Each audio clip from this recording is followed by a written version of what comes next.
अरे दीवानो मुझे पहचानो, कहाँ से आया मैं हूँ कौन।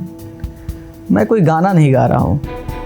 नमस्कार, मैं हूँ आपके साथ पुलकित शुक्ला और आप देख रहे हैं के भारत। दरअसल 8 मार्च को जब अखबारों में एक बड़ा सा विज्ञापन निकला तो पूरा बिहार यही सोच रहा था कि ये क्या है। एक मिस्ट्री गर्ल, काले कपड़ों वाली एक लड़की जिससे अब तक सब थे अनजान, पूरी तरह से फिल्मी एंट्री मारी पुष्पम प्रिया चौधरी ने बिहार की राजनीति में। लंदन से एमए करके लौटी पुष्पम प्रिया चौधरी कहती हैं कि वो बिहार को पूरी तरह से बदल देंगी, जिसके लिए उनको सिर्फ 10 साल चाहिए और 10 साल में बिहार होगा देश का सबसे अग्रणी राज्य। दरअसल पुष्पम प्रिया चौधरी ने लंदन से पब्लिक एडमिनिस्ट्रेशन और डेवलपमेंट स्टडीज़ से एमए किया।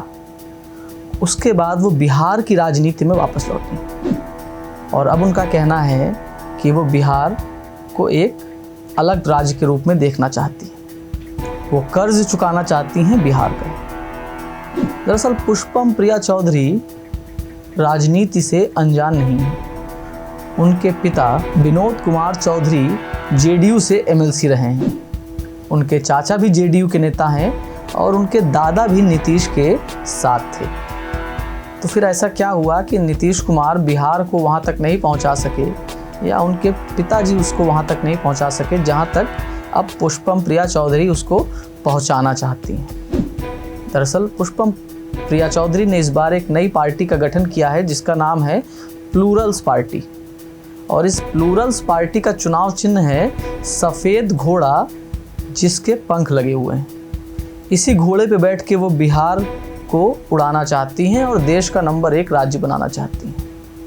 सोशल मीडिया पर खासी लोकप्रिय रहने वाली पुष्पम प्रिया चौधरी गली गली चुनावी दौरा कर रही हैं, जहां उन्होंने बिहार के डेवलपमेंट के नए प्रोजेक्ट्स तैयार किए हैं। उन्होंने दावा किया है कि वो अगले 10 साल में बिहार को नंबर 1 बना देंगी और उनका मुख्य मुद्दा भी विकास और रोजगार का ही है। दरअसल उन्होंने कहा है कि अगर उनकी सरकार बनती है और वो सीएम की शपथ लेती हैं तो 80 लाख नए रोजगारों का सृजन होगा बिहार में।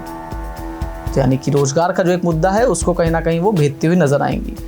साथ ही साथ उन्होंने कहा है कि जो 38 डिस्ट्रिक्ट हैं बिहार के उनको वो 8 भागों में डिवाइड करेंगी और इन 8 भागों को जोड़ने वाला 8 लेन का एक्सप्रेसवे तैयार होगा बिहार में और उस एक्सप्रेसवे पे बिहार के विकास की गाड़ी दौड़ेगी।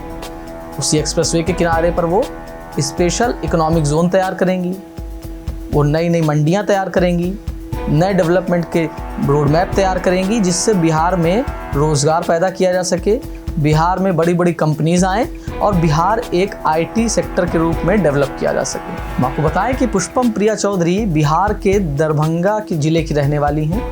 दरभंगा से लगभग 15 किलोमीटर दूर विशुनपुर गांव में उनकी पैदाइश हुई थी। वो वहाँ की रहने वाली हैं।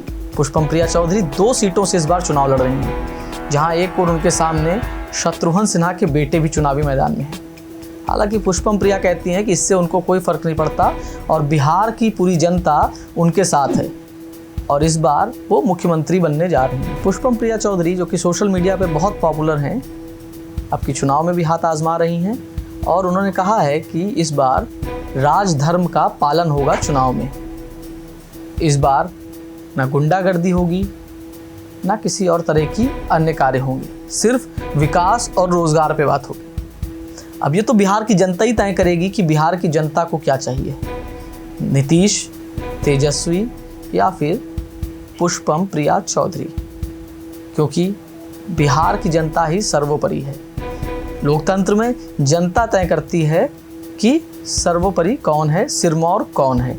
लेकिन पुष्पा प्रिया चौधरी का इस तरीके से राजनीति में एंटर करना कहीं ना कहीं चुनाव को काफ़ी दिलचस्प कर रहा है और लगातार पुष्पम प्रिया चौधरी सुर्खियों में बने रहती हैं। अब ऐसे में बिहार की जनता उनको वोट कितना देती है ये तो आने वाला वक्त बताएगा। 10 नवंबर को जब वोटिंग लिस्ट का रिजल्ट आएगा तब पता लगेगा कि पुष्पम प्रिया चौधरी को आशीर्वाद कितने लोगों ने दिया। लेकिन फ़िलहाल वो सुर्खियों में बनी हुई हैं और यही सुर्खियां उनको कहीं ना कहीं ट्रेंडिंग भी बना रही हैं। अन्य तमाम बड़ी खबरों के लिए बने रहें हमारे साथ और देखते रहें के भारत। धन्यवाद।